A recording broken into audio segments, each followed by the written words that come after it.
E aí, minha galera, podcast Alê está no ar, sou Rafael Petracioli, seu anfitrião, e hoje a gente vai falar sobre um tema interessantíssimo, limites do dever ético, recusa terapêutica, responsabilidade por omissão. Eu estou aqui com um amigo de longuíssima data, defensor público da União, que escreveu um livro sobre o tema, doutor Gabriel César. Tudo bom, Gabi? Como é que você está? Tudo bom, meu irmão. E você? Tudo Como é que ótimo. você tá? Na paz de Deus. Beleza, prazer estar aqui com vocês. Prazer é nosso. Doutor Evelira, depois de alguns meses sem aparecer, É verdade, Rafa. sem estar em nenhum episódio, tudo bem com você? Tudo ótimo, morrendo de Feliz saber que saudade. Você está viva, pelo menos. Tô sobrevivendo, mas indo, dando conta dos todos os percalços. Final de ano, né? E recesso chegando. O início, né? A gente não sabe quando a pessoa vai assistir. Agora é hora do desespero, né? Quem fez, quem não faz mais, fica desesperado tentando. Conforme um amigo meu, não sei se você conhece o BDV, dezembro é nova sexta-feira. Dezembro inteiro é nova sexta-feira. Encontrei com ele hoje, na garagem do prédio. Cabe, velho, eu gosto das interseções de direito e medicina. A gente estava até falando um pouco antes, eu acho extremamente interessante. A gente vê até um choque às vezes, né, na própria forma de fazer a academia nos dois lados, é tudo muito diferente. E quando os temas vão se encontrando, parece que isso às vezes rola até um pouco de dificuldade para as coisas conseguirem se encaixar. Verdade. Né? Em termos de método, você não tem como comparar um método científico para o pessoal de medicina e o pessoal do direito, né? São coisas totalmente diferentes. E aí a coisa vai tomando um caráter interessante quando você precisa misturar. Eu queria que a gente começar, antes de as premissas entrar são mesmo no diferentes, tema, né? totalmente premissas totalmente diferentes. Eu queria que você dissesse como foi que você chegou na ideia do tema, lá no seu mestrado, e como você encarou essa dificuldade inicial, dessa diferença brutal de método de estudo. Boa pergunta. A gente estava conversando aqui, né, em off, e eu estava falando que meu primeiro artigo no mestrado, né, na disciplina do meu orientador, Eduardo Viana, foi sobre responsabilidade penal médica por prescrição de tratamentos que não eram aprovados pela Anvisa.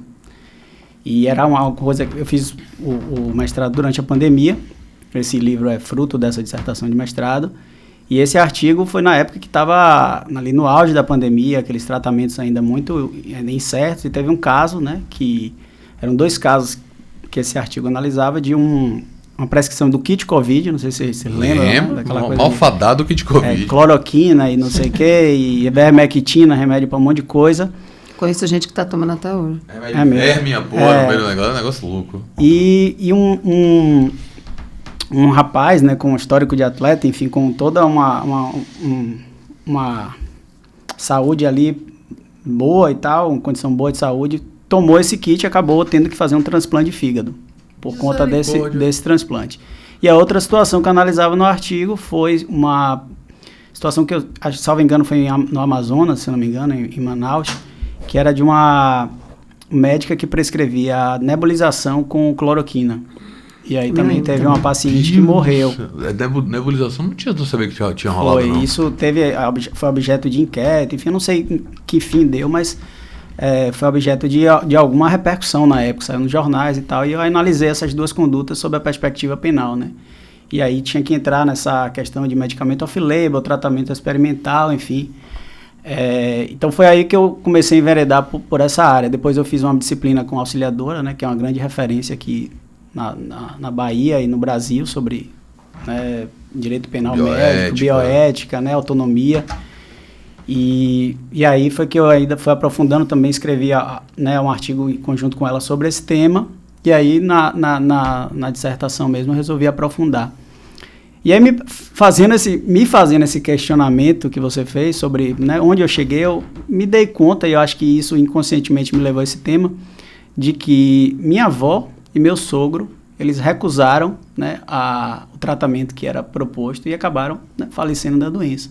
Minha avó tinha um câncer de pâncreas e ela não quis ser tratada e o médico respeitou, né, essa vontade dela. E meu sogro também, ele teve uma anemia mielodisplásica, como se fosse um câncer de medula.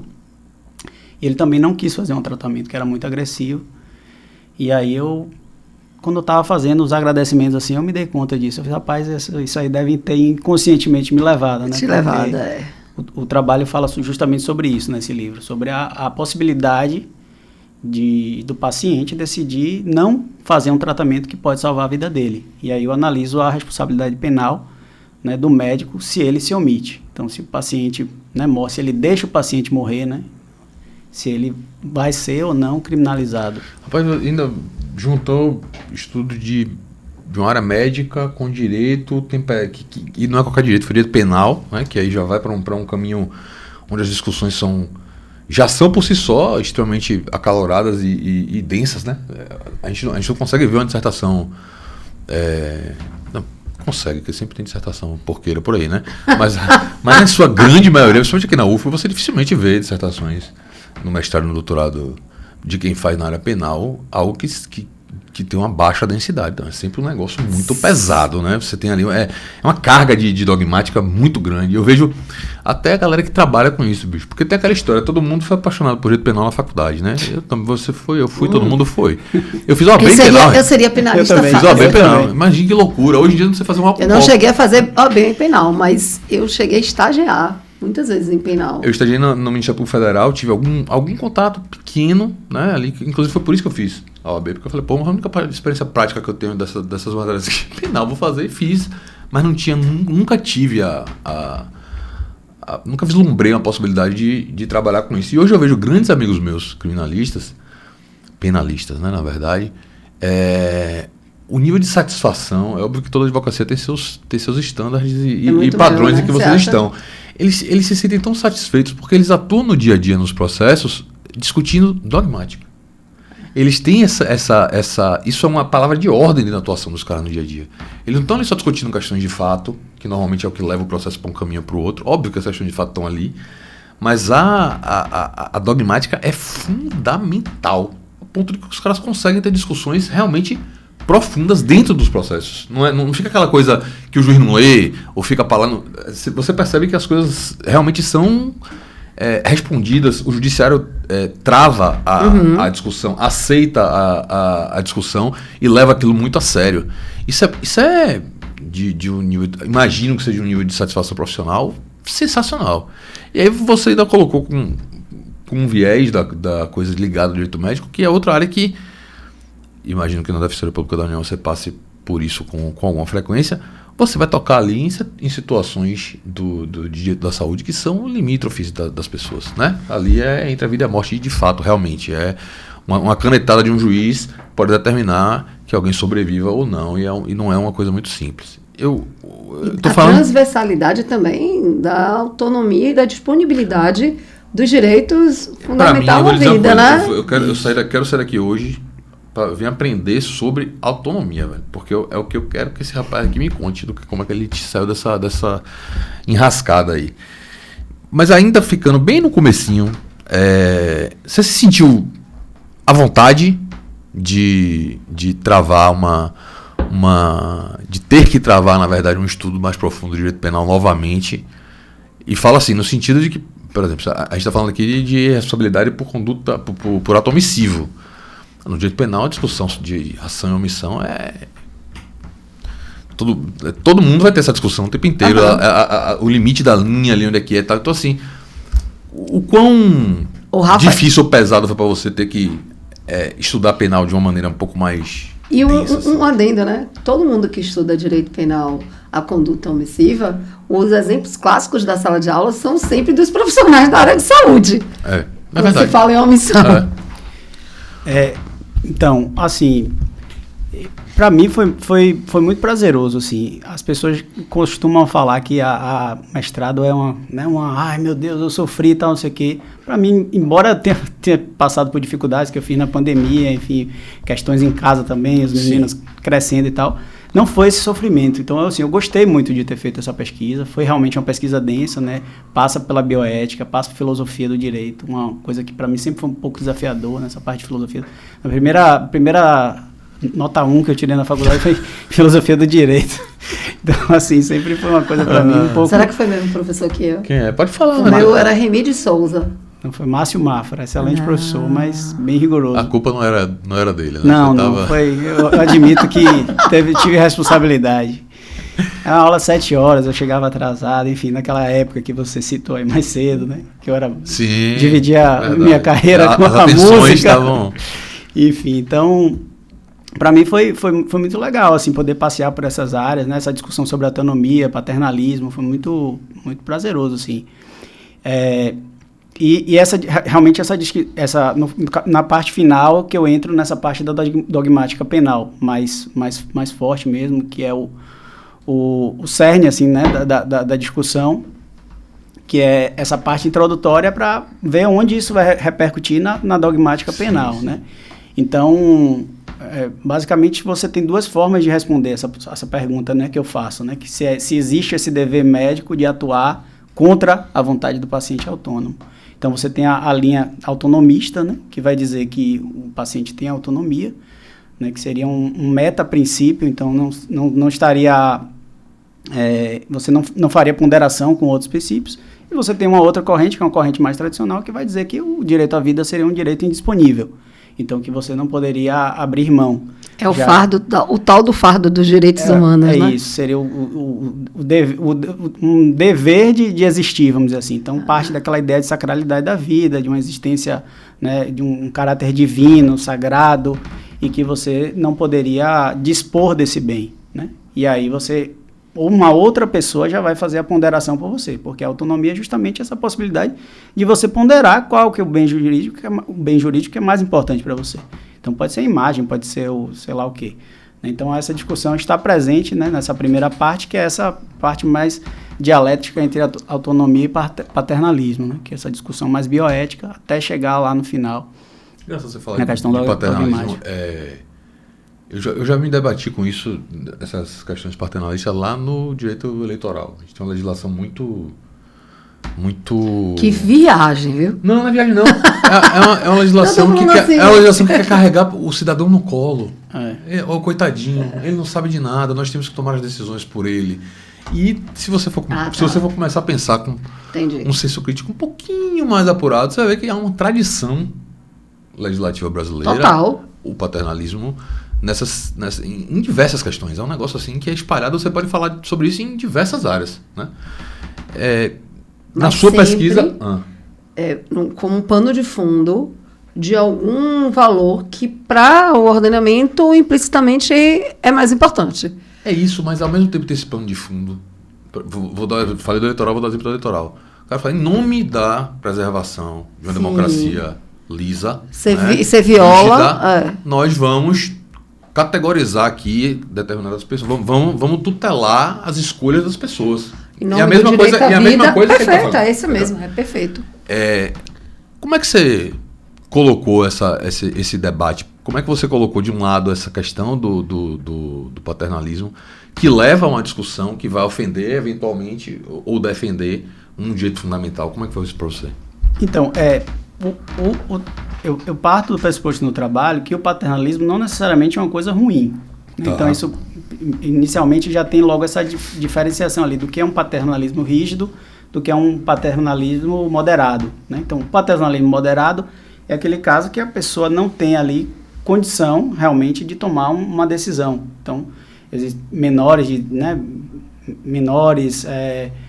pessoas que têm algum déficit cognitivo, uma doença mental, enfim, são pessoas que não têm... Aquele exemplo da sala de aula da transfusão de sangue da Testemunha de Jeová. Isso, que é o caso clássico, né, do STJ, que os pais foram... Né, houve uma tentativa de responsabilização dos pais, porque eles, né, recusaram o tratamento pela criança.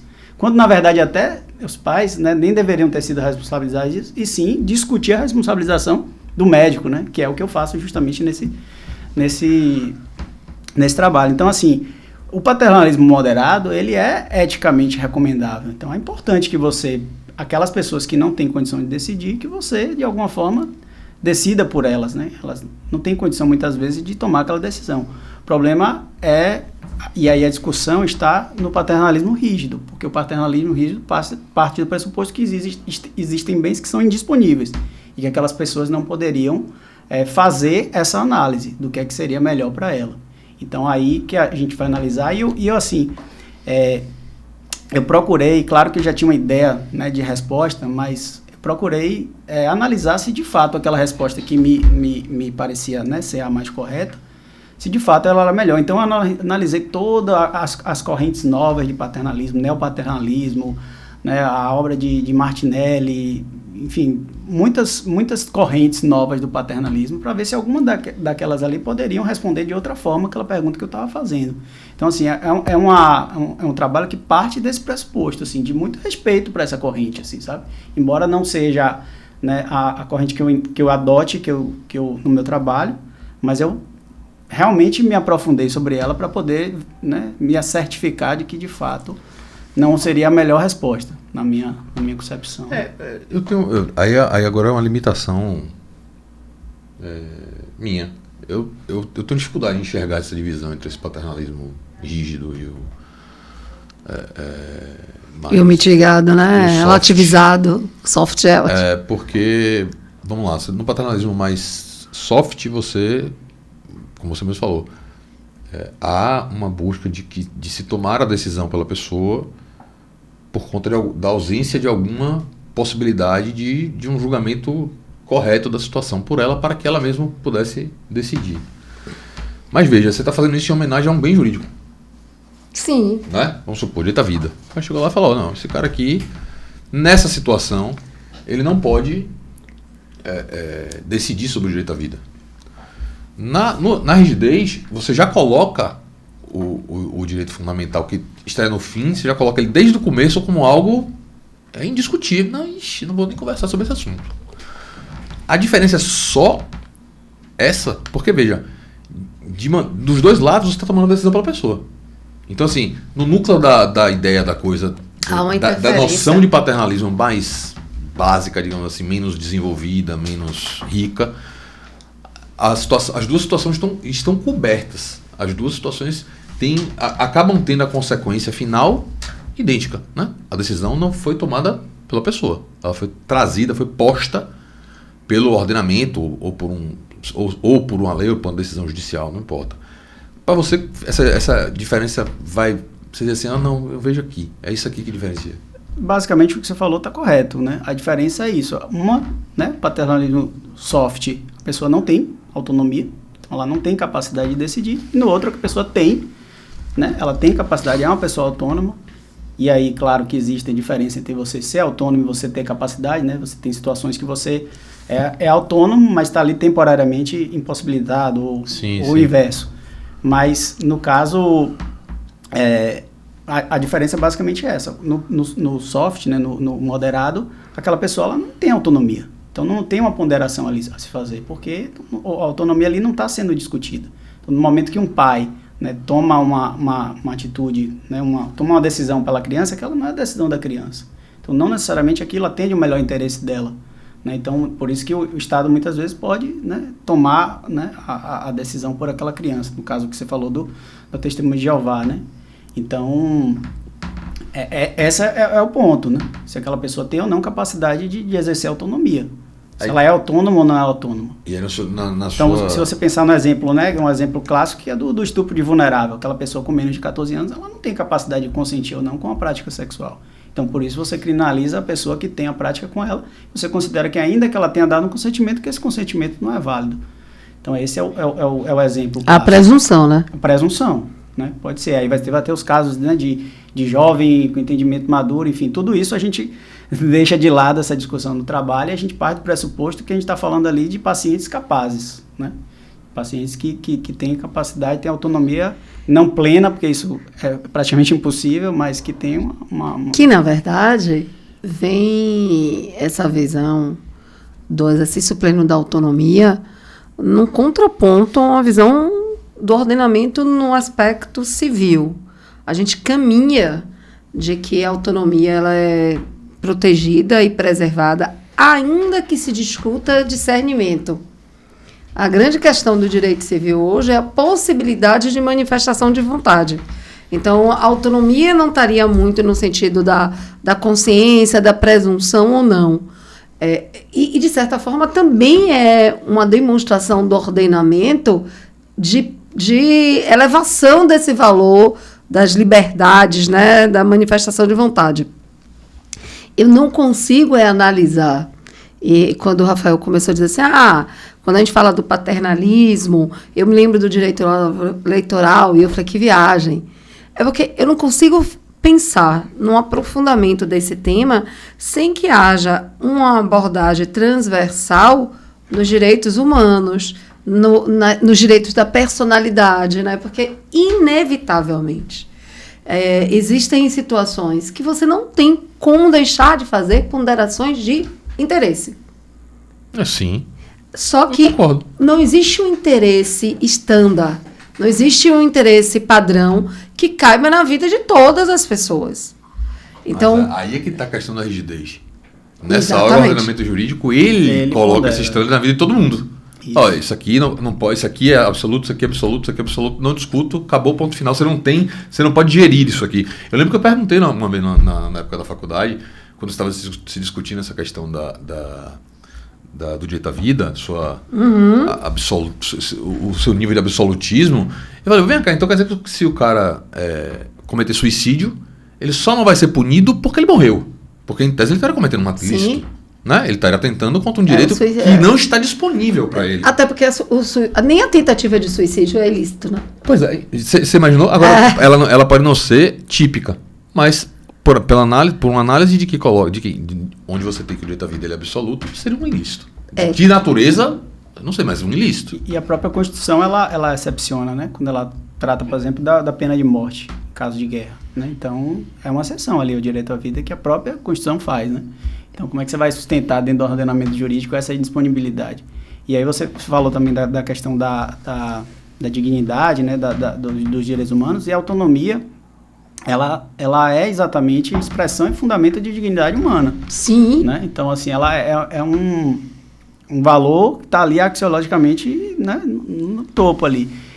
E uma coisa interessante, Gabriel, que você começa a sua pesquisa se permitindo aprofundar a filosofia jurídica, porque essa visão de que a vida é um dom supremo, como o Gabriel bem pontuou, é uma visão que a gente tem ainda impregnada em diversas normas jurídicas de uma visão protecionista cristã. A gente tem uma égide constitucional sobre Eu diria que não só cristã, religiosa de maneira geral. Mas né? o dom supremo da vida a maioria das religiões tem a vida ali. Né? Mas a gente não pode esquecer que um valor é que somos um ordenamento laico. E aí tem um detalhe. É brincadeira. Uma vez eu não vou lembrar o nome desse professor, ele não é baiano. E ele, nessas discussões que todo mundo adora dentro dos bancos da faculdade, discutir. E aí, o que é que você acha que é mais importante para você, as suas liberdades ou a sua vida? E quem foi professor sabe dessas discussões. E uma vez ele levantou assim, vamos partir do pressuposto que nós fomos catequizados, um país, por uma visão cristã. A gente tem uma tendência. Então, ainda que falemos no valor absoluto de sermos um país laico, existe resquício dessa hierarquização de valores constitucionalmente impregnados, como, por exemplo, a vida. E aí ele falou assim, vamos fazer um exercício inverso? A gente discutindo aqui, todo mundo diz assim, existem religiões que estão intimamente ligadas com essa questão dos tratamentos médicos, né? A gente sabe que as testemunhas de Jeová são um exemplo de não aceitação a certas intervenções médicas. E aí todo mundo dizendo assim, que nada, se tiver minha vida em risco, eu aceito qualquer tratamento, coloque aí. Ok, vamos supor que se a gente tivesse uma outra visão, que não talvez essa impregnação que você fala do paternalismo à vida, o paternalismo vital, e a gente tivesse uma catequização no sentido de aceitação ou atrelamento a alguma crença, algum valor filosófico existencial. Você já pensou se eu tivesse uma norma na Constituição dizendo assim, ninguém pode se submeter a tal tratamento médico? E aí você vai dizer assim, não, mas como você pode me impor um valor? Porque, para mim, não adianta eu sobreviver em respeito à vida se eu não tiver a saúde no sentido que eu queira. O exercício que a gente está discutindo aqui é liberdade. Mas o que o Gabriel falou do exemplo da avó dele, do sogro, é exatamente isso, né? Exatamente isso. Tem uma metáfora que agora eu esqueci quem é o autor, a autora que faz, que é muito interessante, né? Ela fala o seguinte, que a autonomia, ela não é o contrapeso, ela é a própria balança. Então você não pode botar a autonomia ali de um lado, vida e outras coisas. Porque a autonomia é a própria capacidade que a pessoa tem de fazer esse balanceamento. E nem todo mundo... É muito legal essa metáfora que ela faz. E nem todo mundo vai fazer esse, né, o peso que você vai dar à vida e que você vai dar, né, à sua religião, etc., é diferente. Então, cada um vai ter a sua balança. Não tem como você colocar uma balança igual para todo mundo, né? Então, num contexto de multiculturalismo, com tantas posições diferentes, etc., o Estado, é complicado que o Estado faça essa valoração para você, né? Então, essa que é uma conclusão. E sobre essa questão da sacralidade, eu acho que tem uma passagem muito interessante de Dworkin que eu coloco, que ele vai falar sobre esses valores todos, né? Então, ele vai falar que a vida, de fato, tem um valor intrínseco, mas tem outros valores também. E aí ele fala que quando, por exemplo, ele traz assim, quando morre uma pessoa muito nova, sei lá, 1 ano de idade, uma pessoa com 18, né? O que é que frustra mais? O que é que causa maior comoção? Aquela de 18, porque já houve um investimento ali naquela vida. Por outro lado, quando tem a morte de uma pessoa de 18 e uma de 70, né? Frustra mais o quê? Aquela pessoa de 18. Então, não é uma questão etária. Então, ele fala, não existe só um valor, né, intrínseco daquela vida. Existe também um valor que você dá a partir do investimento que aquela pessoa tem, do quanto que aquela pessoa já viveu e já concretizou aqueles investimentos. Então, ele vai concluir dizendo que você frustra, né, a vida não só com a morte, mas também com uma vida indigna, né, com outras frustrações que não só a morte, né, uma frustração econômica, uma frustração de saúde, etc. Então, religiosa. Então, um tratamento que fere a sua religião, você vai frustrar a vida daquela pessoa por resto da vida. Então, ele coloca a sacralidade, na verdade, como um argumento pró, né, eutanásia, pró-aborto, enfim, você muito falou legal. A palavrinha, eutanásia, distanásia, quem me falou algo muito parecido com isso, salvo engano, foi o professor Dille na perspectiva da discussão da questão da transfusão de sangue da Testemunha de Jeová, no sentido de a discussão, eu não vou lembrar se foi o professor Dille realmente. Mas deve ter sido, foi na matéria de Direitos Humanos, não? Não foi no mestrado, não, foi na época da graduação. Ah, tá. Por isso que eu estou na dúvida. Mas a discussão estava assim, estava no sentido de que, meu irmão, pare com isso. Lógico que tem que fazer a transfusão e salvar a criança, isso é só um absurdo. Vai morrer? Vai morrer? E aí eu falei, vem cá, e se ele fizer a transfusão e dali pra frente aquela criança se tornar uma completa pária em sua comunidade, por que fez a transfusão? Essa indignidade, exatamente o que essa noção de indignidade não é também uma porrada no direito à vida dessa pessoa? Na perspectiva do que você trouxe de Dworkin aí, claramente é um desrespeito também, né, digamos assim, é um ilícito, digamos assim. Você estaria ferindo um direito, talvez você não terminasse ele como a morte termina, mas você também estaria o afrontando, né? O que eu quero, o que eu achei interessante da sua temática, Gabi, é justamente essa necessidade de fazer essa análise menos acalorada, né? Porque assim, senão ele nunca mais vai sair do mestrado. Verdade, Nem na qualificação ainda assim, delimite seu tema, delimite seu objeto, cadê? Nunca, verdade. Nessa salada de fruta toda, você buscou esteio de filosofia jurídica em algum autor específico ou você foi para uma leitura mais ampla?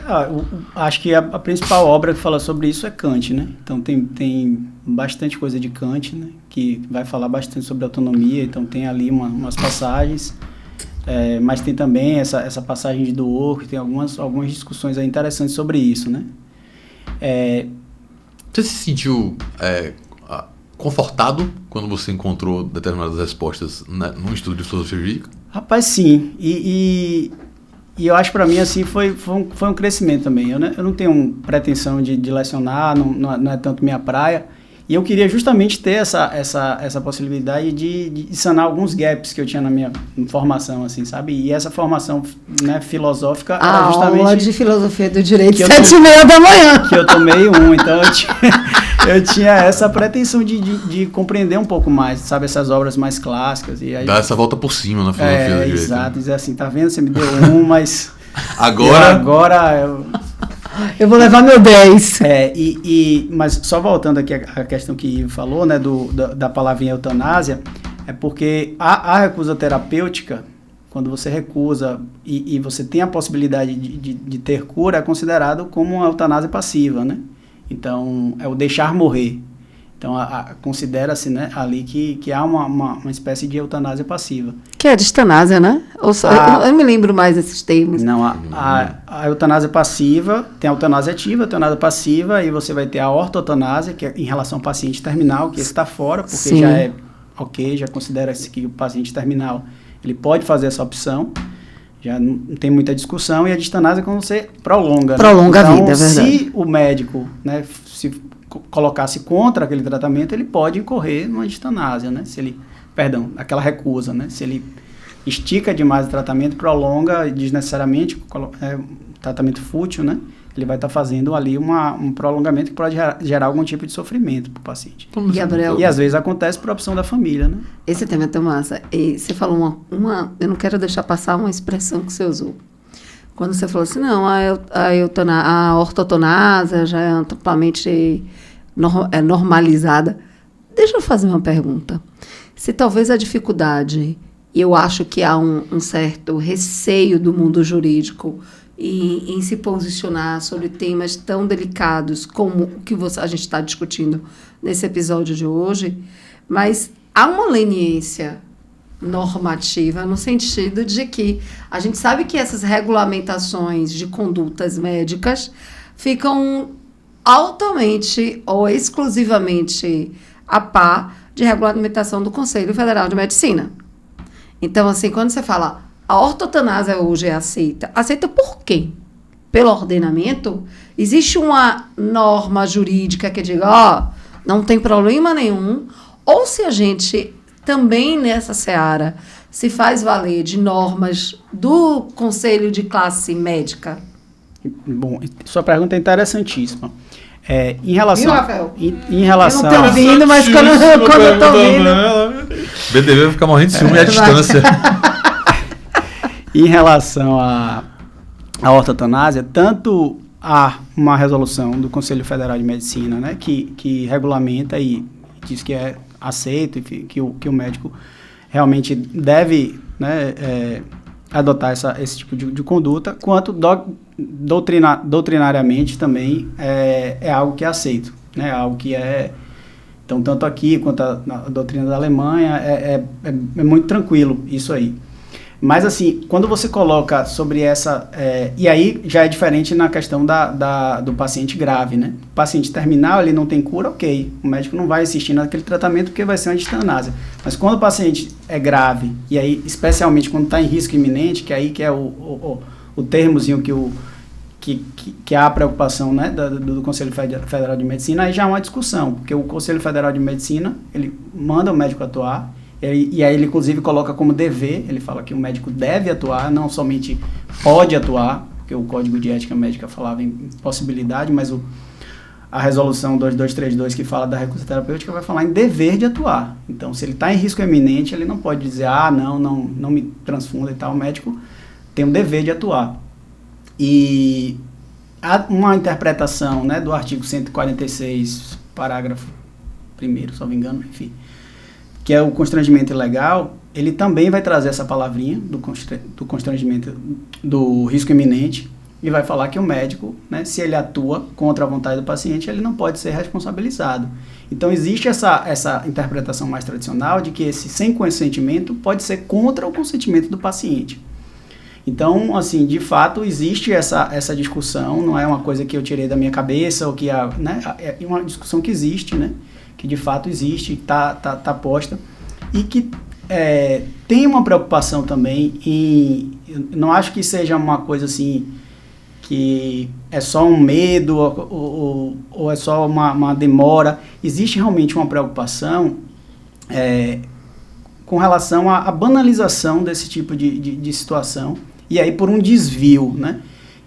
E aí eu cito no livro o caso, por exemplo, do Canadá. O Canadá, ele legalizou, né, a eutanásia para casos de pessoas que tenham doenças graves e etc. E aquilo se tornou uma alternativa para casos de pobreza. Então, em um Estado neoliberal, isso há um risco de você desvirtuar, né, esse instituto. E aí eu entendo que... Grave, né? O negócio é barriga. Então eu entendo que você deve, na verdade, oferecer condições para aquelas pessoas, para que aquela pessoa realmente tenha a capacidade de escolher o que é que ela quer. Porque ali ela estava se vendo sem saída, né? Se abriu uma saída que é a morte, ela falou, não, eu quero a morte. Mas você também limitar essa escolha da morte... Não me parece também que seja o melhor caminho. O melhor caminho é que você realmente dê as duas possibilidades de escolha. Então você tem um programa ali que de alguma forma ofereça formas dela, né, resolver aquele problema econômico, sei lá o quê, e você também dá a oportunidade, se ela tem uma doença grave, dela enfim, morrer dignamente. Eu esqueci o nome do autor que fala isso, Amartya, o indiano, que foi prêmio Nobel, e ele fala exatamente, você só pode exercer as suas liberdades se você tem opções de vida digna, minimamente digna. No momento em que... Senão você não exerce, né? Senão não escolha. Isso. É imposição pelas circunstâncias da sua vida, né? Esse é um ponto que eu acho que é bem interessante, assim, porque, de fato, né, e a Auxiliadora também, ela tem muito essa preocupação na obra dela, com o desvalor que muitas vezes se dá à vida, né? E aí vocês falaram, né, de citar bioética, etc. Eu uso também um trecho de Marcelo Veras, que é um psicanalista baiano, então também vou me socorrer aí da psicanálise para falar um pouco também sobre essa questão, né, ele baseado na ideia de Achille Mbembe, né, da necropolítica, ele traz uma ideia de necrosuicídio, que seria uma necropolítica de suicídio. Então, há uma preocupação também de que essa alternativa se torne uma alternativa neoliberal para a pobreza ou outros infortúnios aí da vida. Então, é uma discussão que eu acho que é bem interessante e, de fato, assim, Maria, muito. Precisa de realmente que tenham cuidado para que isso não se desvirtue no meio do caminho, né? Porra, mas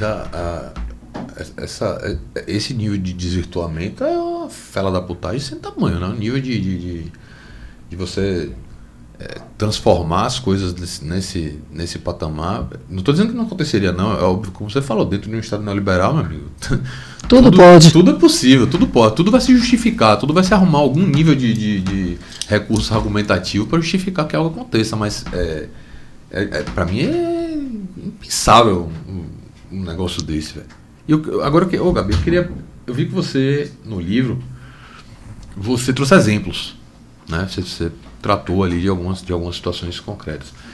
Não vou pedir que você fale, né, todo, mas eu queria que a gente pudesse levar para a galera que está assistindo a gente agora uma situação, né? Situações do dia a dia em que a gente em que essa questão da negativa a recusa de tratamento vai ser enfrentada por um médico para um lado ou por outro. Onde é que a gente situaria essa discussão? Me diga aí no dia a dia. O cara chegou lá, ele tá com... Vou puxar um primeiro exemplo aqui. Ele tem uma doença grave que não tem cura, tem um tratamento, mas a morte é algo certo daqui a um tempo X. Essa discussão entra onde nesse exemplo? Tá.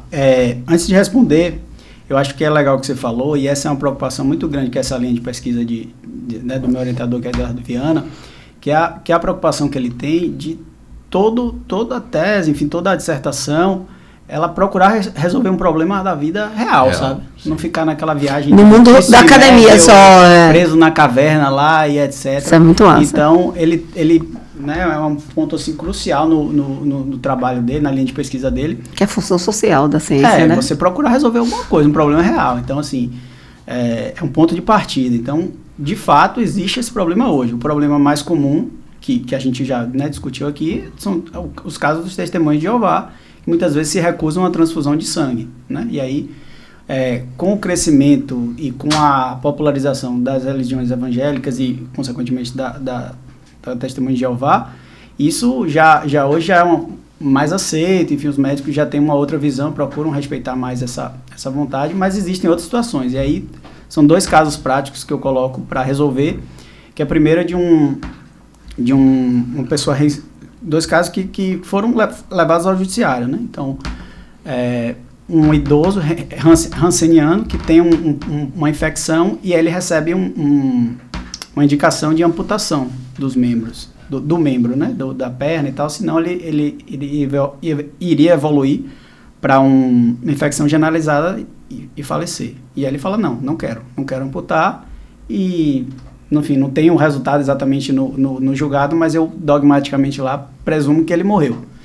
Então, esse é um caso, e o outro é um caso que foi julgado pelo tribunal da Alemanha, pelo BGH, que é uma idosa que ela queria morrer, ela tinha problemas de saúde, etc., especialmente depois que o marido faleceu, ela queria morrer também, e aí ela ingere um monte de comprimido, e aí fica numa situação, não consegue morrer, mas fica numa situação muito ruim. O médico chega, ele já conhecia esse desejo dela, era um desejo escrito, e ela tá lá segurando o bilhete, não quero ser tratada e tal, não sei o quê, e o médico respeita e fica ali do lado dela. Então, são essas 2 situações que eu analiso, se esses médicos devem ser responsabilizados por homicídio por homicídio doloso por omissão, ou omissão de socorro, né, que são as 2 possibilidades dogmáticas. Não tem possibilidade de não responder, não? Ou não responder, que é o caminho que eu vou, né?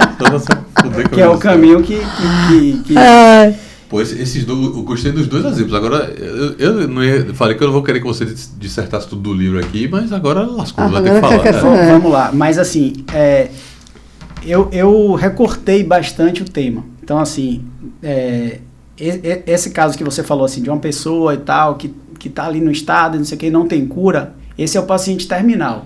Se não tem cura, é o paciente terminal. O paciente terminal, como eu falei, é ok. Você não fazer o tratamento dele, beleza, porque ele não tem cura. Então, se você faz um tratamento ali que é fútil, etc., que vai causar um prejuízo para ele, não vai adiantar nada, que ele não vai se curar, então aquilo é considerado como uma distanásia, né? Pode ser considerado. Então, ali, para esse paciente... ele estaria incorrendo no ilícito, então. Se ele tratasse...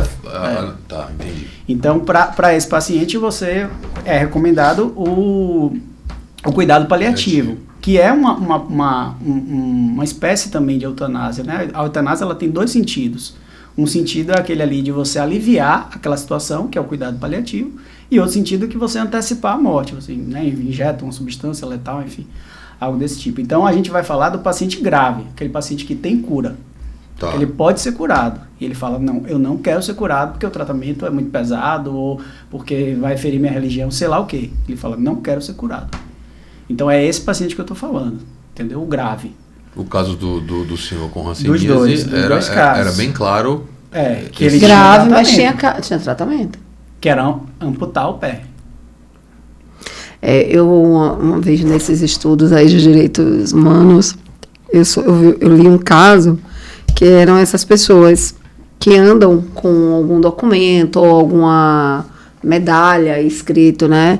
E era o caso de uma pessoa que tinha tatuado no corpo que, caso precisasse de método mecânico de ressuscitação, ele se recusava a receber. E aí, quando ele teve um mal súbito na rua, e quando chega, está tatuado no corpo. E viu o questionamento: como é que você vai saber se no momento que ele passou mal, aquela vontade que existia na época da tatuagem... O problema da tatuagem existia, sabe?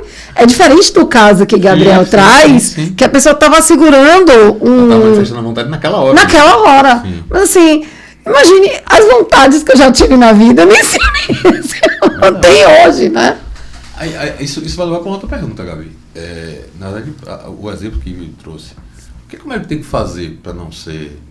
para que não se caracterize que ele atuou, que ele foi omisso na situação? Porque, veja, na situação dessa, ele vê lá a tatuagem. Se colocam 2 situações para ele. Ele pode salvar o cara ou não. Se ele resolve salvar o cara, ele pode ser responsabilizado pelo cara futuramente por ter ido contra a vontade dele. É isso? Ele pode também ser responsabilizado por isso? Por fazer um tratamento arbitrário, sim. Sim. Flávia Siqueira, que é uma grande referência também ela defende que sim, né? Então, há essa possibilidade por constrangimento ilegal, sim, né? Então, ou até uma discussão que pode ser também por lesão corporal, enfim, tem uma a depender da consequência, né? Tem também em lugares, acho que, se eu não me engano, Portugal, que tem um crime autônomo para isso. Então há uma possibilidade também, né, de lei diferente que se cria um tipo penal específico para isso. É uma boa pergunta, porque o Código de Ética Médica, como eu falei, ele fala para o médico atuar em caso de risco iminente, né? E eu entendo que, do ponto de vista penal, ele não deve ser responsabilizado, porque o médico é garantidor. No entanto, quando a pessoa ela se manifesta, né, que não quer o tratamento, haveria, pela concepção tradicional, um cancelamento da posição de garantidor. Porque o que faz o médico ser garantidor não é a lei ou o contrato, é a anuência, a assunção daquele tratamento. Então, quando ele tem o domínio sobre o tratamento, quando ele começa a assumir o tratamento, ele vira garantidor. Então, quando a pessoa diz, eu não quero mais seu tratamento, então encerrou ali aquela obrigação. E aí que Flávia e Estelita vão dizer que não há exatamente um cancelamento, mas a obrigação deixa de atingir ali. Então, teria um limite, né? Então, ele não seria mais garantidor e, portanto, não seria responsabilizado pelo resultado. Mas sobre o caso, né, específico que você trouxe, e aí é uma preocupação também do trabalho, de não adentrar nessas situações que a autonomia, ela de alguma forma ali pode ser questionada. Então eu parto do pressuposto também que é um paciente grave, mas que a autonomia dele ali está preservada. Então esse cara, né, por exemplo, o idoso que era ranceniano, ele tinha um laudo ali dizendo que ele era lúcido, a outra, né, senhora também. Então esses casos ali de que de alguma forma pode ter algum tipo de questionamento, ou porque é um menor de idade, ou etc., eles não entram no escopo do trabalho. Entendi. Porque aí você vai entrar numa discussão... É infinito, se aquela autonomia de fato, né, é válida, não é, e aí é uma seara que é mais complicada para a gente abordar, que não é objeto do trabalho. Aí só se fosse uma tese. Então a gente... eu delimitei nesse sentido, de excluir essas situações ali limítrofes. Mas aí, então vamos lá. A situação em que está clara a autonomia da pessoa, tá? Como é que o médico se resguarda? Porque você falou, o cara chega lá e fala, estou fazendo tratamento aqui para um paciente de câncer. Ele começa a fazer o tratamento é muito, muito invasivo, doloroso, a pessoa até começa o tratamento, mas chega no determinado momento que ela chega lá e fala, doutor, quero mais, não está dando para mim. Para por aí, eu quero... viver o quanto tempo der sem me tratar, e se eu morrer, beleza, é isso mesmo. Basta a pessoa chegar lá e dizer isso, o médico... Termos de livre consentimento, né? Esse médico do primeiro caso... Desculpe. Ou ele é obrigado a chegar e falar, amigão, primeiro, senta aqui, que eu tenho que te falar algumas coisinhas antes. E aí dá uma... O que está obrigado ao médico fazer? Boa pergunta. Primeiro, como você falou, né? Ele tem que falar algumas coisinhas antes, então ele tem o dever de esclarecer para aquele paciente, né? Fazer o livre, né? O consentimento livre, esclarecido e informado. Então ele tem que dizer, meu amigo, beleza, mas se você não se tratar, vai acontecer isso, explicar, né? Numa linguagem adequada e etc. Então é um dever, ele continua tendo aquele dever de informação. Ele tem outros deveres também, na minha concepção, né, de oferecer outros tratamentos, uma perspectiva de redução de dano. Ele não pode simplesmente abandonar, né, o tratamento.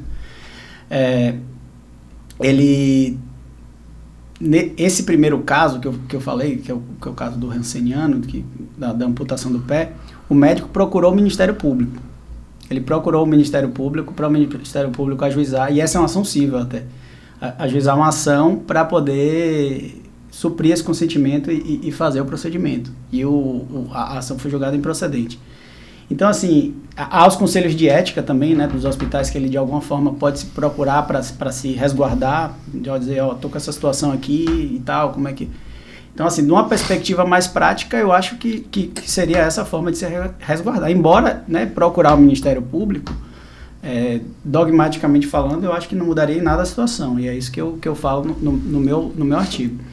Mas eu entendo, né, que não há responsabilização penal, porque ele não seria mais garantidor, e esse artigo, e aí poderia se falar numa responsabilização disciplinar pelo Código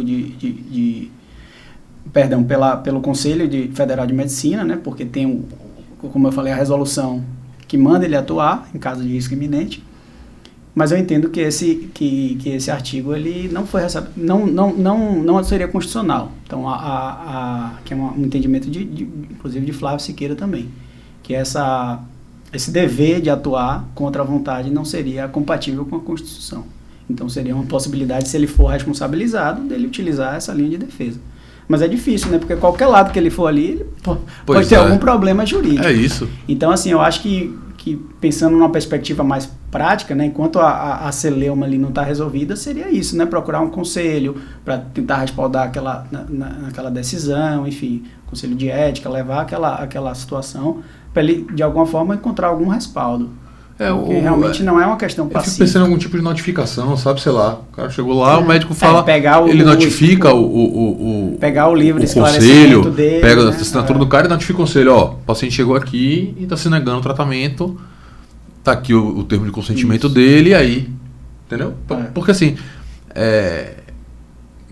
no segundo momento, isso parece que é uma terceirização da decisão, né? Ele vai chegar e jogar para um conselho.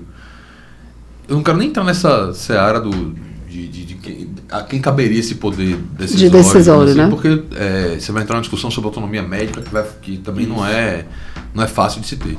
Mas no que diz respeito ao médico em si, deixando um pouco de lado a questão da discussão do paciente, a coisa tem que ser... Pode, e eu acho que o ideal é que seja tratada da maneira mais objetiva possível, né? Que o cara olha e fala assim, não, toma aqui esse papel, tá vendo aqui, você tá dizendo aqui, diga aí que você não quer o tratamento, que você foi informado, que você pode falecer por isso,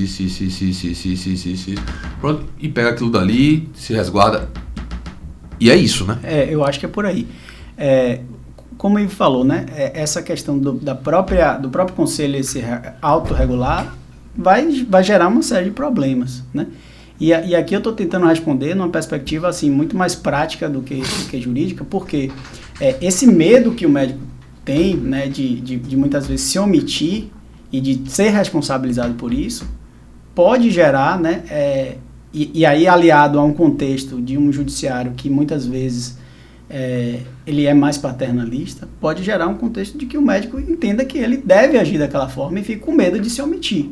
Né? Talvez por isso a gente não tenha tantos casos na jurisprudência, enfim, não dá para saber, né? Há uma possibilidade também de ter seletividade, mas não são muitos casos que são levados, né? Eu ia perguntar isso, sabia?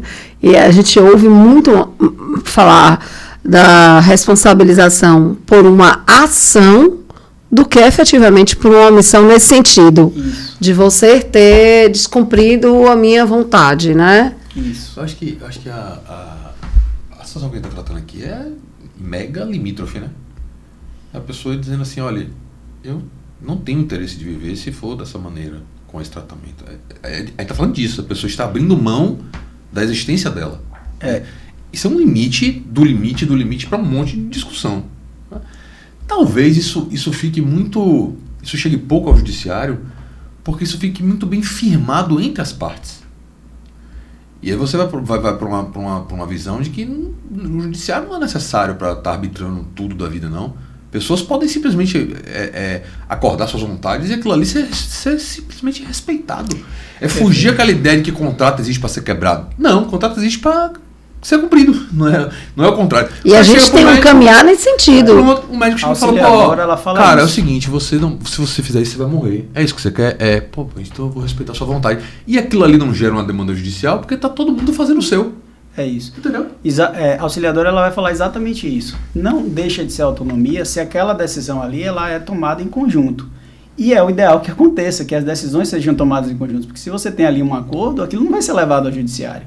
Né? E aí eu acho que, né, os casos que podem ser levados ou que há alguma discussão, pode ser exatamente isso que você colocou, esse medo do médico saber, como é que eu atuo? Né? Se eu não atuar, você responsabilizar, se eu atuar também vou. Então, essa preocupação realmente, e é isso que me leva também a fazer esse trabalho, tentar de alguma forma dar um respaldo para aquele médico que não atua, dizer, meu brother aqui, ó, conte comigo aqui, para que você não seja responsabilizado penalmente. Né? Então, eu acho que é muito nesse sentido também, de você oferecer ali alguma... Claro que não tem essa pretensão de oferecer segurança jurídica, mas de alguma forma a ideia seria essa, né? Tentar trazer alguma segurança jurídica para respaldar esse médico que fala, não, eu vou respeitar a vontade do meu paciente. E aí, claro, né, que tem toda essa questão que você falou, que isso muitas vezes não vai chegar ao consentimento porque ninguém vai se negar. Mas há a possibilidade, vai que um parente, alguém não... É isso, você tocou na palavra. Pronto. Parente, então, a gente você tocou numa palavrinha, a vontade do paciente. Eu estava ouvindo... Não, eu citei, né, que meu sogro, enfim, e eu pensava, por que ele não faz esse tratamento, sabe? Eu ficava inconformado, porque eu queria que ele vivesse mais, né? Então, muitas vezes... O parente vai ter essa perspectiva, às vezes até financeira também, né? Um paciente que é árrimo de família, que ganha um benefício, pode ter ali um parente interessado que ele continue vivendo. Na distanasa, né? Várias situações. Você estava falando, e aí a gente vai... Entendeu? Eu acho que eu sei porque eu estou aqui hoje. E eu perdi meu pai ano passado, e meu pai morreu numa situação que eu estava acompanhando ele, e ele precisou passar por um procedimento. Na hora que ele ia passar pelo procedimento, a equipe médica me chama. Meu pai não estava inconsciente ainda. E meu pai foi entubado sem saber que ele ia ser entubado. Nitidamente, ele não exerceu a autonomia da vontade. Depois que ele foi entubado, e aí talvez fosse necessário um outro procedimento médico, aí, ok, a partir dali, eu, como responsável, né? O familiar responsável no hospital, eu poderia exercer aquilo dentro dos limites médicos. O médico dizendo, você tem que passar por esse procedimento. Eu não tinha opção de não dizer, não quero que meu pai passe por esse procedimento. Eu acho que esse ponto aí talvez seja relativamente pacífico, eu queria que você me dissesse. O parente... Não vai ser dado ao parente o poder dessa decisão, né, velho? Nesse ponto, você realmente tem que obrigar o médico a atuar, né? Até que a pessoa possa se manifestar, né? Aí o que você pode ir é para o consentimento presumido, né? Se de alguma forma você tem como presumir... Me fale o que é esse consentimento presumido. O presumido é aquela possibilidade que a gente falou do paternalismo moderado. Então, a gente presume que uma pessoa que tem menos de 14 anos não quer aquela relação sexual, entendeu? Então, assim, é um juízo hipotético que você faz. A gente presume que todo mundo quer viver. Não necessariamente, mas, tipo assim, se você for um testemunho de Jeová, por exemplo, você vai presumir que ele não quer aquele tratamento. Então, assim, é um juízo hipotético do que você acha que aquela pessoa optaria, vamos dizer assim, numa linguagem bem simples, assim. Não sei se foi assim. Pela cara de Rafa, não sei se foi simples. Não, porque gerou consequências na minha cabeça, mas problemáticas. Meu pai... O cara pode ir numa dessa e se quebrar, né? O médico pode chegar assim e falar, porra, não, o cara é testemunho de Jeová, não posso... Presumo que ele não quer fazer transfusão de sangue. Então aí já são aqueles casos limítrofes que eu falei que eu não entro, então não queira me tirar não bote ele nessa situação, não. Isso é porque ele é seu brother de muito tempo, entendeu? O exemplo de Ive, então. Sobre qualquer prisma, vai se presumir que o pai de Ive queria viver. E eu hoje pensando assim, quer dizer, nesse momento aqui refletindo, meu pai teria que passar por um procedimento muito drástico se ele tivesse sobrevivido. Se eu fosse pensar em todo o histórico de vida de meu pai, muito provavelmente ele não ia querer aquilo. Mas haveria presunção de que ele queria. Nesse caso aí, a escolha vai ter que ser técnica. Né? Aí vai entrar a questão técnica. O médico vai avaliar, né, se aquele tratamento vai ser fútil ou não vai ser fútil, se ele tem alguma utilidade, se aquela pessoa pode de fato se curar. Né? Então, ali é uma análise mais técnica de qual é o melhor benefício para aquele paciente. De forma objetiva, independente da vontade real do paciente. Se você não tiver como ter algum elemento nesse sentido, sim. No final das contas, Presume-se pela preservação da vida, paternalismo vital. Não vou falar sobre o prisma jurídico, muito menos criminal e sobre o pensamento de uma pena. Mas vou falar bem sobre a égide filosófica da coisa. É melhor que o cara seja punido por ter salvado a pessoa. Eu acho, na minha cabeça. Eu me sentiria melhor. Eu, Rafael. Eu posso ser punido pelos dois, eu vou ser punido salvo. Mas isso porque você tem a visão internalizada de que... a dúvida foi insanável. Eu tenho que decidir ali na hora. Eu não tenho como saber. Não tenho. Não tenho. É um dilema ético. E aí, moralmente falando, você tem duas possibilidades que moralmente são aceitas. Né? Esse, o dilema ético é exatamente isso. Né? É você ter ali duas situações que são defensáveis. Então, de fato, me parece que moralmente é mais aceitável você, né, se você não tem ali elementos, que você atuar para salvar a vida da pessoa. E levando para o lado da pena, você falou, por exemplo, na hipótese de que a atuação contrária à vontade da pessoa, em termos típicos, a gente estaria falando, por exemplo, de constrangimento legal.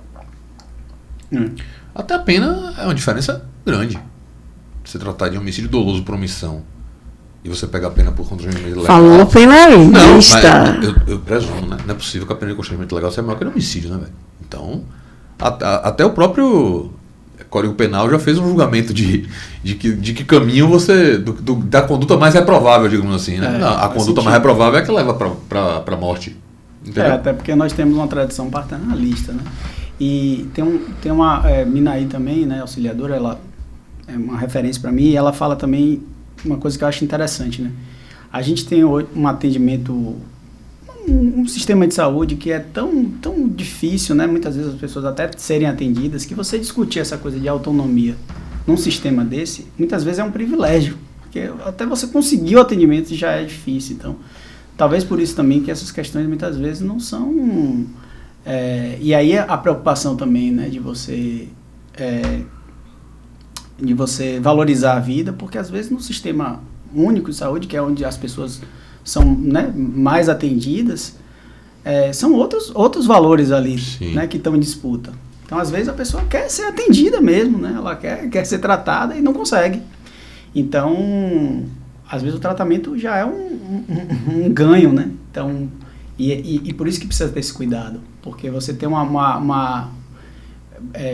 aquela preocupação com o desvirtuamento, né? Se você pode ali desvirtuar, dizer, não, essa pessoa não quer ser tratada e etc.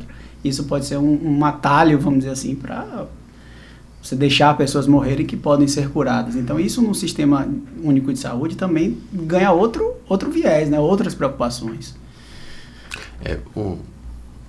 Certamente, considerando o nível da saúde pública brasileira, apesar de ser, né, um sistema de saúde, né, comparado ao resto do mundo, fantástico, tal, mas as limitações que o próprio sistema tem tornam essa discussão quase um luxo, de fato, porque a pessoa ela está tentando primeiro ser atendida, ela não está nem pensando ainda se ela quer ser tratada ou não, porque então, querendo saber será que eu tenho? Decide para ela, você vai tomar esse tratamento, ela vai achar até bom muitas vezes, né? Porque, enfim, ela quer ser tratada. Enfim, são muitas nuances. E então, a discussão que a gente trava é diferente se existe uma relação médico-paciente, de um dever agir abstrato de qualquer médico. Então, a discussão que Gabriel delimita existe uma relação contratual no sentido fático, de uma relação entre um paciente e um médico específico. Deixa eu tentar me fazer entender. Um médico que esteja aqui conversando conosco, vê Rafael tendo uma crise alérgica, né? Ainda que Rafael diga assim, não, eu quero tomar remédio. Não existe uma relação paciente Rafael com médico. Mas o médico tem o dever jurídico de agir em qualquer situação, mesmo quando ele não é previamente posto naquela relação contratual de paciente-médico? Boa pergunta também. Tem Tá vendo, Rafael? Você tá brocando hoje. Você está vendo aí? Foi o café que eu nunca tomo, ó. Tá batizado. Tem uma seção que eu gosto muito desse livro, que ele vai justamente diferenciar as espécies de deveres. Então, se eu estou falando de dever, eu preciso entender... A gente começou pelo final, não começou pelo... A gente não viu nem os deveres. Então, eu preciso entender de que dever se trata ali, né? Então, o médico, pra gente, Gabriel. o médico que assume o tratamento, ele tem um dever específico, porque ele tem uma relação ali. Perfeito. Então, esse dever, ele é mais forte do que o dever geral. O médico está passando ali, sei lá, e vê um Rafael lá se debatendo com crise alérgica dele lá, ele não tem uma relação, então ele não assumiu aquele tratamento. Então, ele vai ter um dever, ambos os deveres de solidariedade, mas um dever de solidariedade genérico, que ele tem menos força. Então, para você imputar responsabilidade penal por um dever de solidariedade genérico até é possível, mas você precisa de ter uma fundamentação mais forte. Tipo o caso do médico que está num voo e aí ele grita, algum médico aqui para salvar o paciente que está tendo um infarto ou está passando mal. E aí você médico diz assim, não vou sair do meu cocheiro.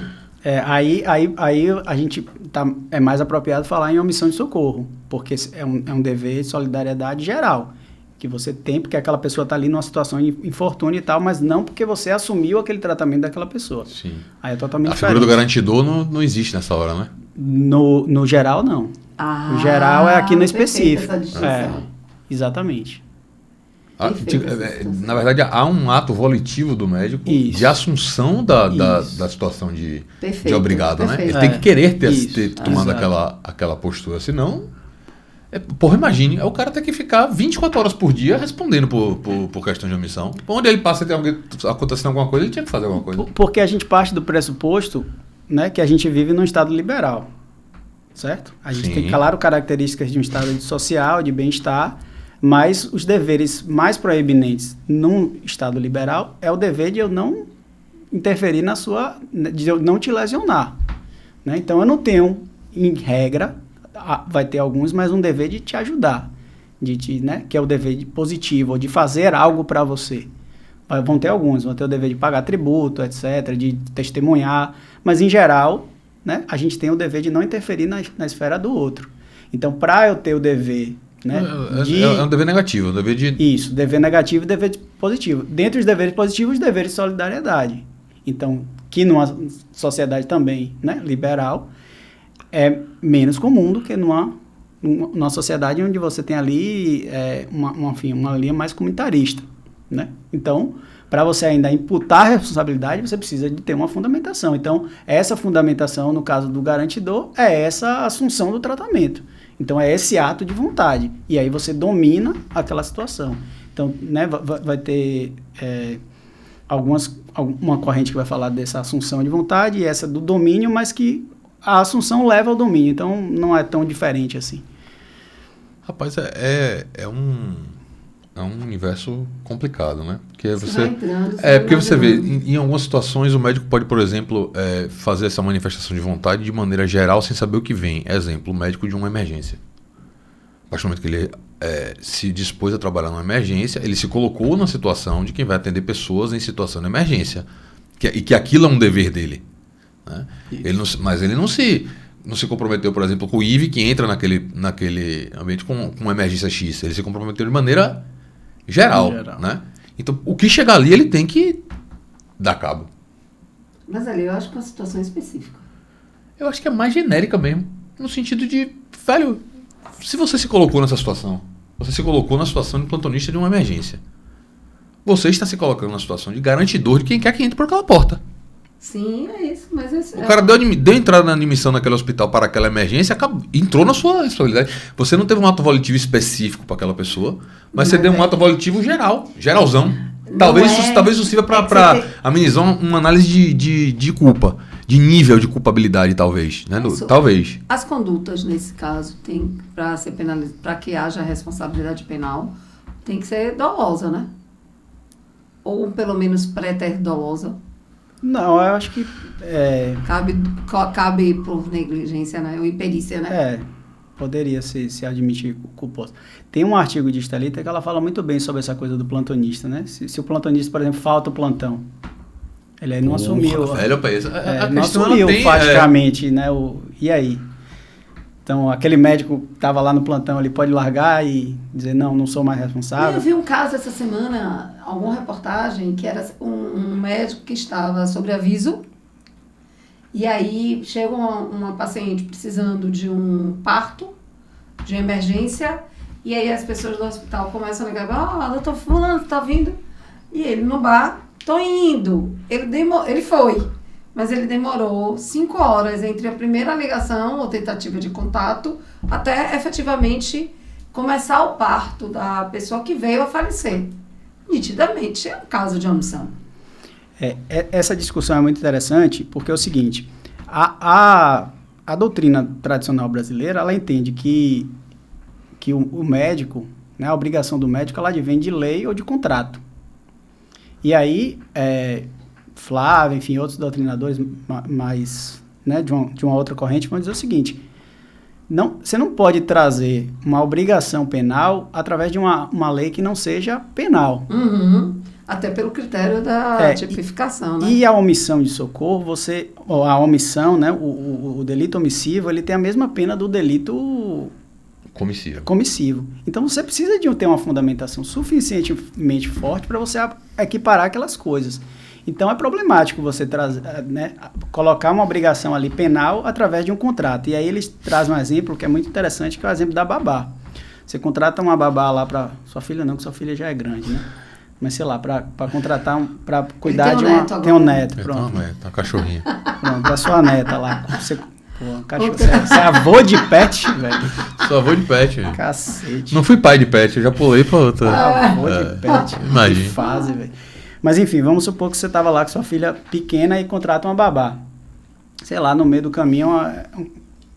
Você decide, sei lá, sair com sua mulher e tal, você fala, rapaz, descobriu alguma coisa da babá, não sei o que, você fala, vou demitir essa babá. E aí você tá demitida. Você liga pra ela e fala, tá demitida. Ela, tô demitida? Tá bom, vou pra casa. E larga lá a criança sozinha, a criança se acidenta. Então, você encerrou o contrato com ela. Sim. Ela deixou de ser responsável penalmente? Não, porque ela tava ali, né, cuidando da criança, ela tinha ali ela assumiu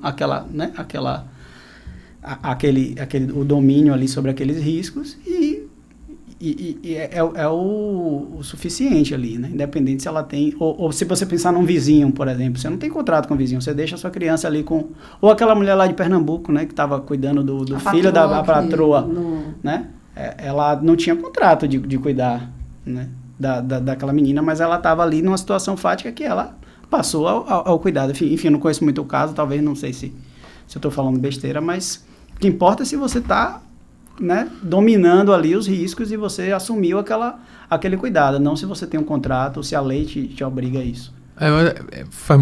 De fato, as duas responsabilidades vão andar meio que apartadas, né? A responsabilidade por conta do cumprimento de um contrato, eu acho que, na verdade, essa talvez sirva de reforço argumentativo para a outra, mas não como a causa principal, né? O contrato não pode ser a causa principal. A causa principal é o fato da vida acontecendo ali. O fato da vida foi, no caso da babá, ela está, só ela, com um incapaz. A partir do momento que isso não tem nada a ver com ter um contrato, não tem. Se ela naquele momento era a pessoa responsável por aquele incapaz e não há possibilidade de que outra pessoa assuma aquela responsabilidade e ela simplesmente vai embora e deixa a criança, claramente, independentemente do contrato, ela foi uma prática omissiva, penalmente relevante, claramente. E o contrato não existia mais. Eu acho que com o contrato existindo, você ganhou um reforço do argumento, eu acho. Ela era babá contratada, o médico contratado, mas não necessariamente é o contrato que vai gerar o fato penalmente relevante, né? Perfeito. E Thalita, ela tem um artigo que é muito interessante, que é sobre essas diferenciações do plantonista, do médico que assume tratamento e tal.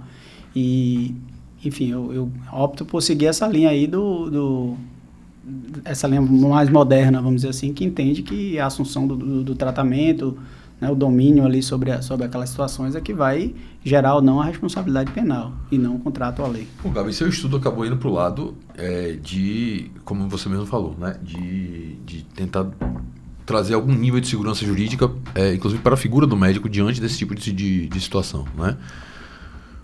E percebam que a gente não está falando aqui de defender ou proteger o médico, não. Dar segurança jurídica para a situação, né? O médico está envolvido ali, mas é a situação que tem segurança jurídica ou não. Nessa toada para você, em determinados momentos do estudo, ficaram claras situações que são de clara omissão e que aí não tem o que fazer, realmente o médico ali tem que ser punido por homicídio, por conduta omissiva e tal. Você consegue dar um exemplo desse? Nessas situações que você colocaram, né, por exemplo, né, de uma criança, né, que tá ali, não sei se foi colocado, acho que sim, né, uma criança tá pleiteando, os pais não querem esse tratamento porque, né, eu sou testemunha de Jeová, etc. Mas ali, quando você está falando de criança, não tem autonomia ali, ela não está escolhendo, tem alguém escolhendo por ela. Então, nesse caso, por exemplo, né, pode haver responsabilização penal, né, se o médico, que foi o caso exatamente do STJ, né, mas o caso do STJ, aquele, né, lead case, quem foi levado, né, para julgamento foram os pais. Né? Mas você poderia discutir a responsabilidade dos médicos. Você, nesse leading case, na análise à luz do seu trabalho, o médico estaria no bolo da responsabilidade também, né? Ele deveria atuar. Ter a obrigação de ter atuado. Mas, assim, no sentido da Quer dizer, aí eu tô sendo leviano, porque eu não conheço exatamente... O caso, né? Conheço porque eu li, etc. Mas aí poderia entrar numa discussão se aquela criança ela tinha maturidade ou não para dizer. Enfim, é uma questão ali que tangencia a capacidade. Tá? Então, pode haver alguma discussão. Então, enfim, como isso não foi mais explorado, seria até leviano. Mas se tratando de uma criança que não tem autonomia, e se os pais escolhem por ela, então, e o médico aceita aquilo, né? Pode haver responsabilização. Mas ali naquele caso também envolvia outras coisas, teve um outro médico que entrou no meio, enfim, é um caso bem complexo. Óbvio que se for para pegar os exemplos, né, de que aluno de direito penal gosta, a gente ia para aqui pro limite do que não dá nem para analisar, porque você jamais vai conseguir abarcar todas as possibilidades, né? Você falou, por exemplo, parece muito claro que se for uma criança, quem tomou a decisão foram os pais, que o médico deveria ser responsabilizado. O Gabriel falou que não, mas se a criança tiver algum nível de maturidade para cada decisão, isso já torna a questão relativa. Se um outro médico, então, por exemplo, entrou na situação maduro, e opinou, participou de alguma maneira, então você já muda também toda você vai criando... Entra numa discussão mais fática, né? Que aí enfim... E não dá para ter uma fórmula pronta para situações, né, dessa magnitude de complexidade. Esses são os casos que o direito está ali, mas a coisa vai... talvez a razão de quem tomar a decisão vai ultrapassar muitas vezes vai passar longe de um racional jurídico, vai passar por diversos racionais, e o jurídico vai ser só a argumentação final, né, porque é tão complexo que o cara não tem norma jurídica aqui. A gente também fica... A gente tem um pouco disso, né? Eu acho que você tem menos, porque até pelo seu trabalho me pareceu isso, de que o direito tem solução para tudo, né? Assim, eu achei que você não tem essa visão. Inclusive, quando você começou a falar do direito penal aí e tal, eu não sou tão satisfeito com a prática, não. Eu acho que a prática, muitas vezes, ela é bem diferente do que a gente aprende, assim, na faculdade, né? Enfim. Os argumentos dogmáticos. Quando eu concluí minha graduação, eu comecei a atuar, eu me decepcionei muito com o que a gente vê na prática, né? Muitas vezes, se uma pessoa vai ser presa ou não, depende da vara que ele vai ser sorteado ali. O juiz com entendimento. Verdade. Enfim, isso faz parte, etc. Não ignoro isso. Mas eu vejo que muitas vezes não há um rigor dogmático, argumentativo nas decisões, assim, sabe? Não sei, eu não sou tão entusiasta, assim, com direito. Como você. Veja, quando você vai para os tribunais superiores, isso é um outro patamar de discussão, né? Por exemplo, o acórdão da STJ nesse caso deve ser de um nível de dogmática suficiente. O cara não deve ter chegado numa decisão nesse tipo de complexidade só com achismo, não. E veja, é próprio do sistema, né, que as jurisdições de piso não tenham o mesmo tipo de decisão em diversos sentidos do que as jurisdições de topo, senão o próprio sistema estaria meio que sem sentido, digamos assim, né? Você estaria igualando as coisas. Faz muito sentido que seja assim. Eu falo muito do ensimesmado que a gente que o jurista de achar que para todos os problemas da vida o direito tem uma solução posta. E isso é uma loucura de quem ama essa profissão, digamos assim, que é o de ser jurista, né? Porque não é. Eu encaro o direito como uma ferramenta. Enquanto eu fiz esse mestrado em direito, paralelo a uma formação em terapia corporal. De base rachiana.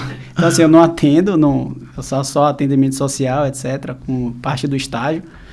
Mas, no meu dia a dia, eu via que a gente estava falando, né, da minha atuação como defensor regional de direitos humanos, que foi a atuação que eu mais me identifiquei dentro da defensoria.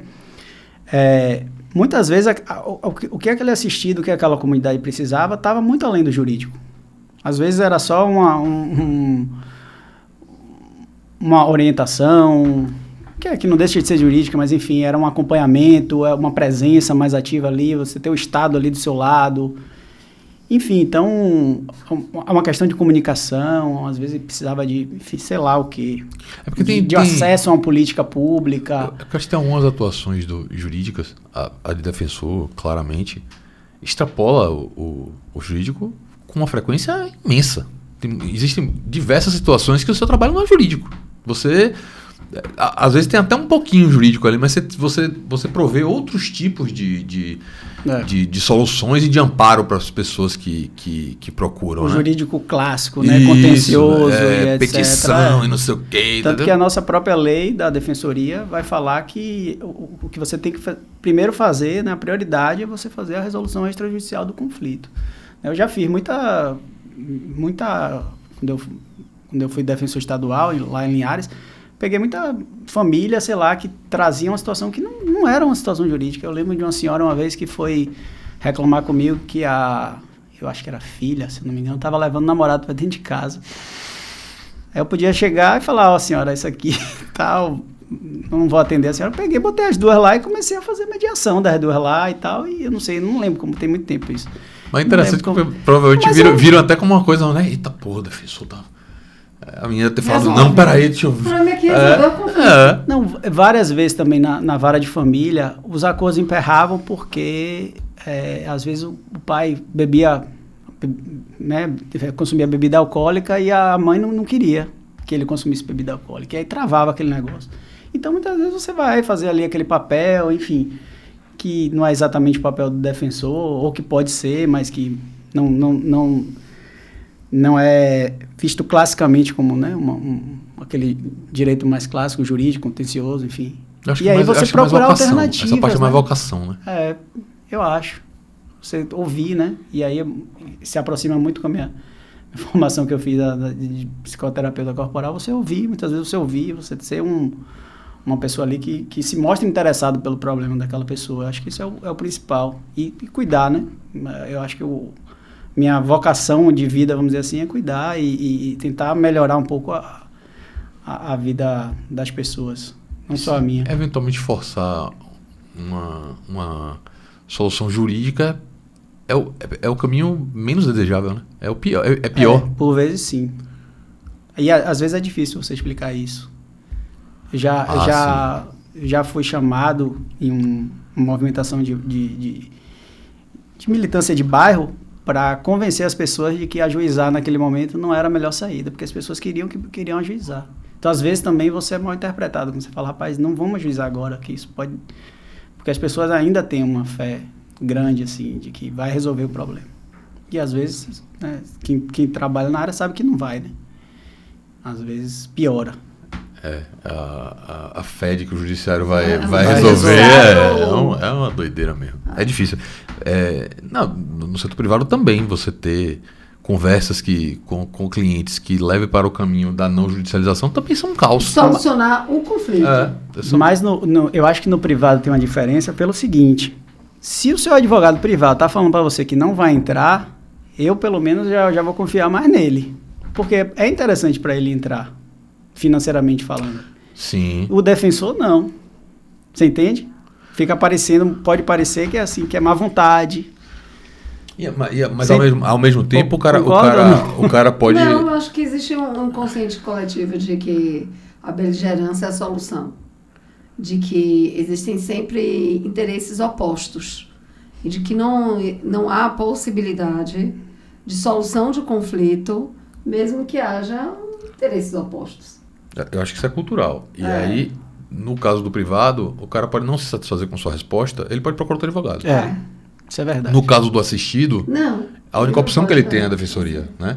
Então acho que o convencimento é ainda mais difícil realmente, porque o cara não tem outra saída. Então para você convencer um cara que tá achando que você é a única saída, de que você não é, porra, o cara tá se vendo no mato sem cachorro, né? E isso assim é muito difícil, você fazer esse alinhamento de expectativa, porque também você não pode dizer para ele que eu não vou resolver seu problema. Então eu acho que o grande desafio é você fazer esse alinhamento, é dizer assim, não, sabe? Confia em mim, mas peraí, confia e não confia. Não é bem assim. Não, rapaz, Marcela, minha esposa estagiou na defensoria, né, estadual, na época da faculdade, e as histórias são as mais desafiadoras. Meu Deus. O conflito social ali para você de frente, né? Sem filtro. Porque quando você já chega no judiciário, né, já tem ali E chega o papel muitas vezes, né? Sim, não é a vida real, né? Na sua mesa. Chega ele ali com o saco, o documento dentro do saco. Chega a história contada. Não chega a história da vida real. Chega do jeito que é. Tem profissões que são diferentes, né? Beto Davi, por exemplo, você vê que ele é extremamente vocacionado pela Defensoria Pública também, né? Assim como falas muito parecidas com a sua, um grande amigo nosso. Que também, você vê na cara dele, no que ele fala, de que ele está num lugar em que ele está fazendo o trabalho. Que ele faz o trabalho que gosta. O que ele pensa. Eu gosto muito. Quando eu confidenciei para você que as coisas não estavam tão fáceis, é muito mais por uma questão estrutural do que por uma questão vocacional. Vocacional. Então, assim, eu tenho plena convicção de que a minha praia é essa, a defensoria. Mas a gente vive um cenário complicado por conta, né, de orçamento, né, de questão de teto de gastos, etc., que estrangulou muito o trabalho dentro da defensoria pública. Então, muito as carreiras... frustrante você não poder fazer o trabalho. Você não conseguir, né? As carreiras de apoio, né? A gente não tem carreira de apoio, então são terceirizados, são pessoas que têm uma passagem ali que... transitória, né? Então, que a remuneração não é apropriada, né, ao trabalho, enfim, à dedicação que elas têm. Então, a gente sabe de tudo isso, mas, infelizmente, a gente não tem muito o que fazer, porque o negócio está estrangulado. A gente tinha uma situação aqui na Bahia de ter 3 carros, hoje a gente não tem carro, né? Não tem nenhum carro. Segurança da unidade diminuiu pela metade, a gente entregou 3 andares. Então, assim, a estrutura física da Defensoria piorou muito, da União, né? Da Defensoria da União aqui na Bahia, por conta dessa restrição orçamentária que a gente hoje tem, né? Então, enfim, por causa dessas opções todas, né, do nosso sistema político, a gente está encontrando muita dificuldade. E os números do atendimento continuam mesmo, a procura continua a mesma. Sim, a demanda social não muda, né? A demanda não... aumenta, né? Depender. É sempre aumentando, na verdade, né? Então, a gente encontra muita dificuldade, assim, sabe? Mas a gente, apesar disso, eu acho que a gente tem um trabalho de excelência. A maioria dos defensores que eu conheço são como você. Que sorte. Vocacionados. A maioria. Mas eu sei que não são todos. Né? Não, óbvio não que são, não. não são. Mas os que eu conheço, todos são bastante carreira, vocacionados. Pois é. Mas eu acho que a defensoria tem essa peculiaridade. Acho que na defensoria as pessoas mais vocacionadas... Tem um olhazinho de brilho no olho do corpo. Até porque a gente, remuneratoriamente, ainda não conseguiu alcançar as outras carreiras. Então, se a pessoa está mais voltada para essa questão da remuneração, dos benefícios, vai etc., para outro lugar, né? Ela vai para outro lugar. Às vezes até vai para a defensoria, mas acaba passando para outra e tal. Então, quem fica, no geral... É porque aquilo ali é que é a praia dele. É porque gosta mesmo. No geral, né? Claro que nem sempre é assim.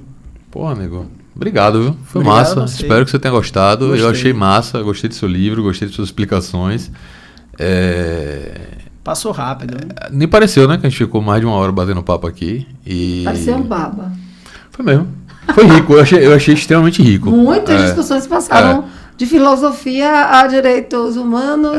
Você vê que tem alguns episódios que a gente vai para caminhos diferentes, né?